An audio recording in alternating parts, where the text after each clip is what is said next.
കേരളത്തിൽ ഒഴിവുവരുന്ന Rajya Sabha seat Kerala Congress എമ്മിന് ലഭിക്കുമെന്ന് പ്രതീക്ഷിക്കുന്നതായി government chief whip doctor N Jayaraj.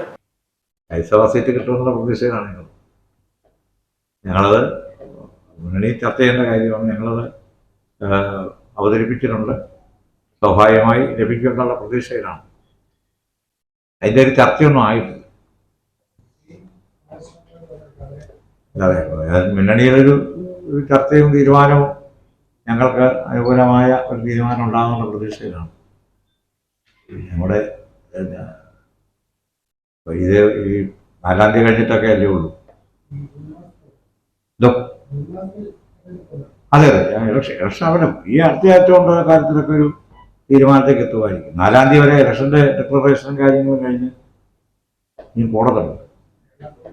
ഇടതുമുന്നണിയിൽ വിഷയം അവതരിപ്പിച്ചിട്ടുണ്ട്. സ്വാഭാവികമായും സിറ്റിംഗ് രാജ്യസഭാ സീറ്റ് കേരള കോൺഗ്രസിന് ലഭിക്കുമെന്നാണ് വിശ്വാസം. മുന്നണിയിൽ സീറ്റ് ചർച്ച ഉണ്ടാകുമ്പോൾ അനുകൂലമായ നിലപാട് സ്വീകരിക്കുമെന്ന് പ്രതീക്ഷിക്കുന്നതായും എൻ ജയരാജ് കോട്ടയത്ത് പറഞ്ഞു.